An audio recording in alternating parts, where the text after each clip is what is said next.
Valero! Yeah, we're off to the show. This is the Pantheon.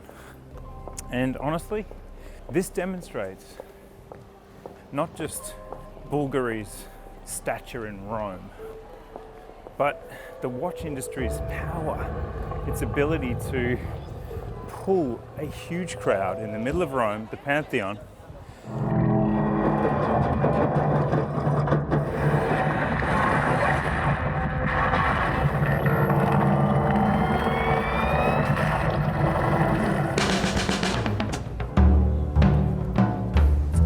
Well, Fabrizio, I could not resist bringing you out of the boutique and into Rome. This is my first time here. It has been extraordinary coming up the Spanish Steps with you and seeing the city from up here. But we do have some business to attend to, which is these two, I suppose, new releases from Bulgari today, this afternoon. We're about to go to the Pantheon to see them. And the second one, perhaps the most astonishing one, is the Ultra. It is the thinnest mechanical watch on the market. Yes, it's just 1.8 millimeter, the case, yes. And the movement is 1.5. Yes. And it's not just the thinnest mechanical movement on the market, it's even, I think, the thinnest bracelet and the most incredible buckle. Yes. So it's, 8 patents. So yes, 8 patents on this watch. After 10 years, it's very important for us to celebrate this anniversary, not just with the 2 limited edition, but even with a very, very iconic and very unique statement. It's a very unique watch, not just in terms of mechanical constraints and components, even because for the first time you have a QR code on the face of the watch. They give you the opportunity to go in a new dimension. You finish the physical part of the job and you start through this QR code something that you cannot touch. Yeah. So let me just reiterate this. This is an offer, because this is a 400,000+ euro watch, and this is a record-breaking watch. Yeah. And this is somewhere between art and engineering and an object. There's an offer there that is very obvious, but that is not all you get, because there is this QR code on the ratchet wheel that, as you say, once you scan this QR code, you go into another portal and another dimension. Tell me about that. The dimension that give you all the information about your own watch. Mm-hmm. So it's going to be an edition of 10 watches. Mm-hmm. Because it's going to be on shelf at the end of this year. And with the QR code, you open your website. Your personal website. Your personal website with the information about your own watch. And you're going to use your NFT digital art. So as you can see, this watch is a very unique package, not just in terms of record breaking, but again in the way to wear a Grand Complication watch. This is a very important element for me. This watch is a gate at the end. Yeah. You use the mechanics, you use the thinnest mechanics that you find on the market to open a dimension that doesn't have any elements that you can touch. And talk to me about this NFT, because I've seen this thing. It's a beautiful piece of art. It's an interesting sort of deconstruction of the watch. Talk me through it. The mood, you co-created this artwork. The mood is around the NFT. In a certain moment, when we start to design this watch, was immediately clear that the barrel was the biggest element on the face of the watch. So the barrel was huge. In a certain moment, I say, guys, I don't want to use just a decoration. Why don't you put a QR code? So when you scan your QR code, you open you are the gate to a new world. Yeah. And this we start to imagine the NFT and all these kind of things around this watch. So it's not just a watch; it's an ecosystem. Yeah.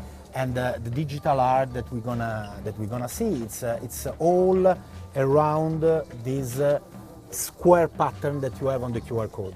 It's very interesting because it was so natural.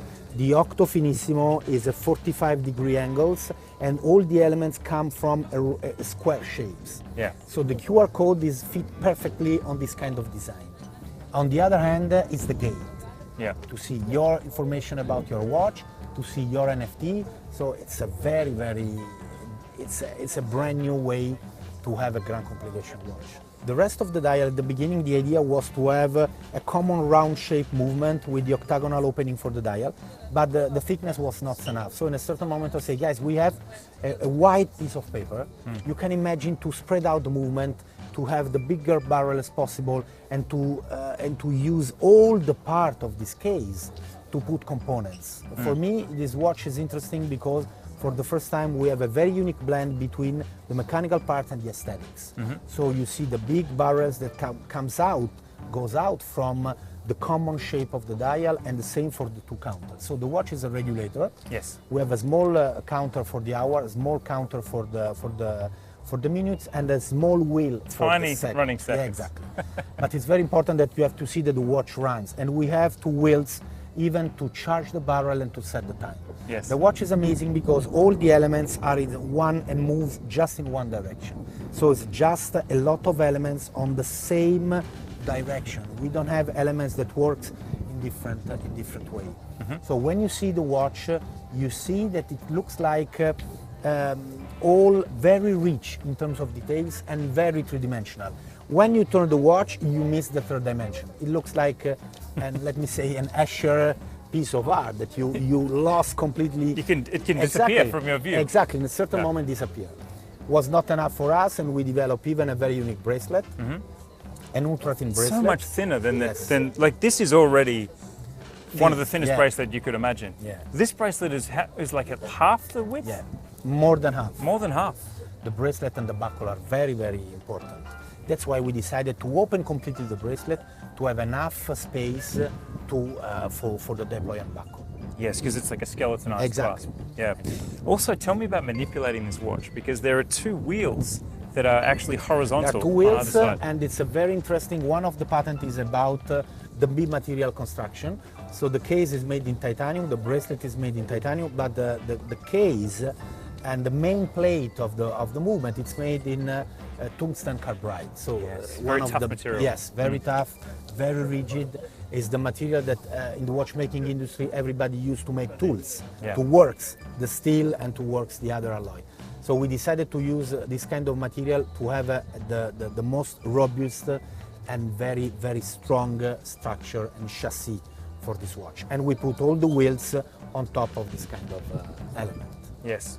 Now, I did hear from one of your team that the R&D investment in this watch was the most for any watch in Bulgari's history. Yes. So why would you invest We so spent much? we spent more or less 3 years to develop this watch. Yeah. Starting from the first meeting, and when we finished the watch, we finished the case. The issue was the bracelet, and when we finished the bracelet, the issue was the buckle. So, and every time the idea comes out in this way. This watch has a very unique rhythm in terms of product development process. Yeah. Why don't we do this? Why don't we do that? Why don't we make this kind of buckle? Why won't we use this kind of technique for the bracelet? It was absolutely seamless. Yeah. And this is that's why maybe when you see the watch, it looks absolutely very well done, because it's absolutely seamless. We didn't discuss a lot. We didn't found some very tricky way to do things. Yes, or very huge blocks. Yeah. For my point of view, in terms of design, when you talk with Philippe or Frank that have to produce the watch, they have a different discussion. Now, obviously, this surpasses another watch that has had a record for some time. The big difference between these two watches is the lugs of this watch, which are a different thickness. So obviously that didn't come into the record consideration, but to me, it makes the watch very wearable because of these lugs. Tell me about that design decision, because that's quite different to the... Exactly at the origin of the Octo Finissimo, it's a wearable product. Even the Ultra, in a certain moment during our discussion, I say, guys, I don't need a prototype. I want to wear the watch. Yeah. So we have to design the lugs in a certain way, we have to design the bracelet in a certain way, because otherwise if you make the thinnest mechanical watch on the market, but it's impossible to wear it, we make a statement, but it's just the half of the statement. So the design of the lugs, the octo shapes helps a lot because it's made in this direction with 45-degree angles. Yeah. So it works very well on the wrist. Honestly, as an industrial designer, I love that someone has to use the object that we produce. Otherwise, my job is different. It's more like an artist. Yeah. But if someone have fun to wear and to use product that we design, we take the point. Last question for Fabrizio, and this is feedback as well from your team. They say the great thing about Fabrizio is that he is not just an artist that comes to us with a concept that is unachievable. You, and again, the great artists in Roman history, Da Vinci, for example, these are artists who understand and are proficient engineers. Would you call yourself enough of an engineer of watches to be a watchmaker yourself? You know that in Italy we say applied art to the industry. Yeah. When we talk about design. So for me it's very important to play with constraints. If the watchmaster said, Fabrizio, this is impossible to do, I reply, we have to find a way to do it. It's a job. It's a In job other that words, we keep have trying. to. Yes, exactly. It's a job that we can do together. So is for sure is a compromise, but maybe this is another uniqueness of the Octo Finissimo. It's not just a movement with a beautiful design, but is a watch. Yeah. With exactly the same weight between mechanism and the aesthetics, with a different way to wear it on the wrist. Yes. Maybe this is the secret. Yeah. Well, I think the fact that this Finissimo is a watch that we're still talking about more than ever after so many years indicates that Well, we're very happy about it. people really like to wear this watch. And I am just, Marcus, is it okay if I just turn around and look at this for a second? Can we enjoy this sunset together, Fabrizio? Yeah. Thanks The for color, the thanks color for in interview. Rome are amazing.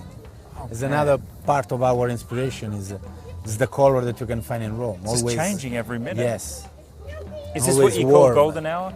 Yeah. Yeah. Always warm, with a lot of nuances of, a lot of shades of orange Yeah. and pink. It was a great pleasure. Yeah, thank you so much. Okay. Thank you. Marcus, I got lost there for a sec. As you were saying that, I'm looking at your beard in the sunlight. I'm like, orange and pink, just like your beard.